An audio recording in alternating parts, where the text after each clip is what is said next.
अभी जो पीछे जो चुनौतियां सामने आई 2-1 महीने लगातार परेशानी भरे गुजरे बीजेपी के लिए, राम मंदिर वाला मामला और फिर ये प्रोटेस्ट और धर्मेंद्र प्रधान का इस्तीफा वगैरह, वो सब फैक्टर इन करके ये टीम तैयार की गई है। तो है इसमें फ्यूचरिस्टिक कोई बात दिखाई देती है? कोई भी टीम बनाई जाती है तो सब चीज़ों को ध्यान रख के ही बनाती है। कोई भी पार्टी हो, कोई भी संगठन हो, कोई भी नेतृत्व हो, वो काम करता है। अच्छे लोग हैं जो लोग हैं, जैसे चर्चा भी हुई कि प्रूवन भी लोग हैं, विनोद तावड़े, सुनील बंसल साहब जैसे लोग हैं, राम माधव की भी री एंट्री है, स्मृति ईरानी भी हैं और लोग भी हैं उसमें।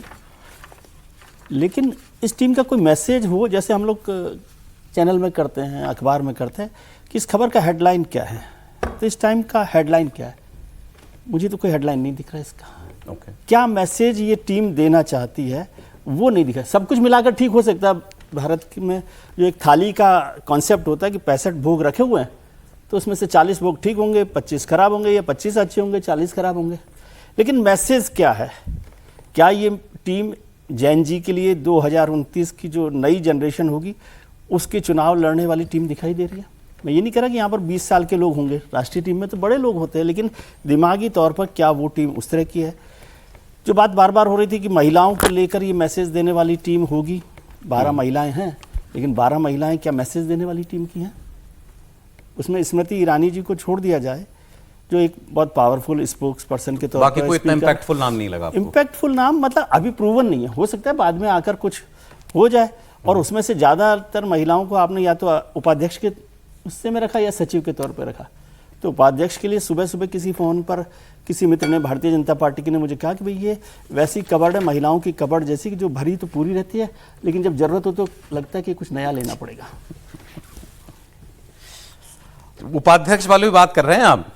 देखिए वसुंधरा राजे पहला नाम ही वसुंधरा जी, वसुंधरा राजे पहला नाम है। वसुंधरा जी तो उपाध्यक्ष रही है शायद, नहीं मेरे को तो पता ही है, वसुंधरा जी जानता हूँ पार्टी को, लेकिन वसुंधरा जी का उपयोग पिछली बार उपाध्यक्ष के पहले 3 नाम ही बड़े इंटरेस्टिंग हैं, ये वसुंधरा राजे, तीरथ सिंह यादव और राम माधव। उत्तराखंड नहीं तो इससे पहले वसुंधरा राजे और रमन सिंह भी हुआ करते थे, कोई ऐसा तो हुआ नहीं। वो सारे चीफ मिनिस्टर्स जो कबर्ड में रखे जा सकते हैं अच्छी ड्रेस के तौर पर, वो हैं। तो बस ये वही है उपाध्यक्ष के तौर पर दिखाने की है सब। वसुंधरा जी उपाध्यक्ष के तौर पर पिछली पारी कर चुकी है।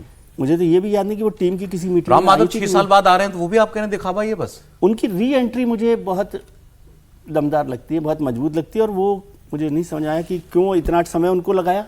और लगाया तो फिर अब वो एक तो उनके साथ तो मुझे लगता है कि वो जनरल सेक्रेटरी रहे हैं पावरफुल, तो अब उनको कहाँ लेकर आते? जनरल 13 में आपको एक ही नाम पसंद आया, मतलब राम माधव का वाइस प्रेसिडेंट्स में? वाइस प्रेसिडेंट में नहीं, वसुंधरा जी का कोई इस्तेमाल वहां पर कोई नहीं हो रहा, न पहले हुआ था न अब हुआ। कह दिया आपने दिखाने के लिए बार बार, क्यों उस एक ही चीज को कहना सर?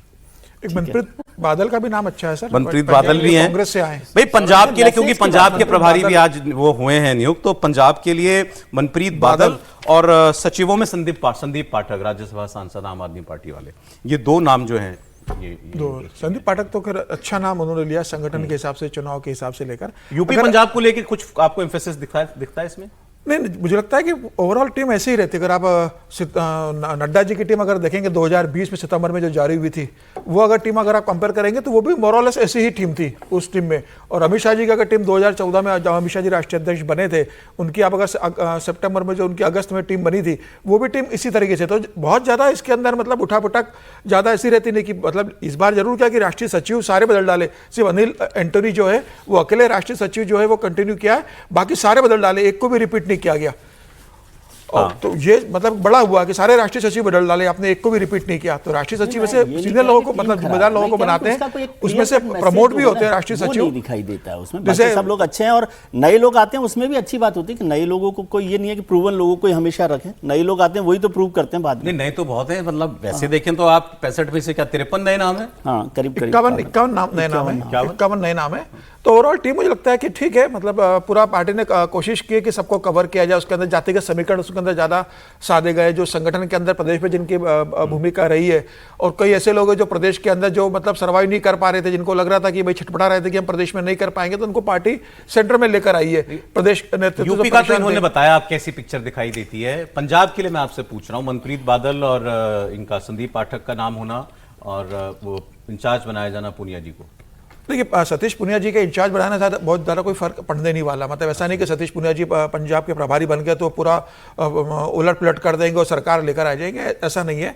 उनके अध्यक्ष रहते हैं जब, और राजस्थान या आप कह रहे हैं जो जिनका ऑन रिकॉर्ड दावा है कि बीजेपी सरकार बना सकती है सतीश पुनिया के कारण? नहीं, अदरवाइज सरकार तो बीजेपी बनाएगी, लेकिन ये ऐसा नहीं कि सतीश पुनिया चले गए तो। जो सतीश पुनिया राजस्थान के प्रदेश अध्यक्ष थे और उनके समय प्रदेश अध्यक्ष ने ये प्रदेश संगठन का संदेश दिल्ली में चला गया कि सतीश पुनिया के रहते चुनाव जीतना मुश्किल होगा, यहाँ बहुत गुटबाजी हो रही है, इनको हटाओ। तो उसके 8 महीने पहले सतीश पुनिया को प्रदेश अध्यक्ष हटा के चित्तौड़गढ़ के सांसद सीपी जोशी को प्रदेश अध्यक्ष बनाया और उनके नेतृत्व में पार्टी ने 115 सीटें जीत पूर्ण बहुमत की सरकार बनाई।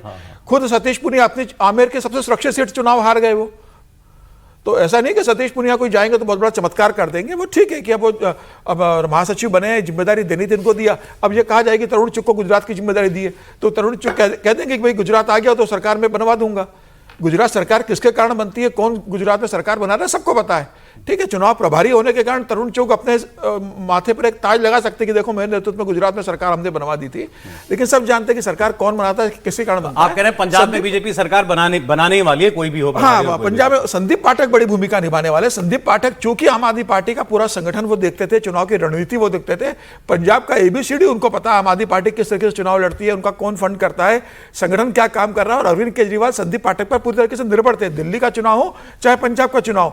तो उन्हें जब राष्ट्रीय सचिव बनाया गया तो निश्चित रूप से जो आम आदमी पार्टी की जो कमजोरियां, जो संगठन किस तरीके से काम करता था, वो सारी चीजों को संदीप पाठक भारतीय जनता पार्टी के हित में काम करेंगे।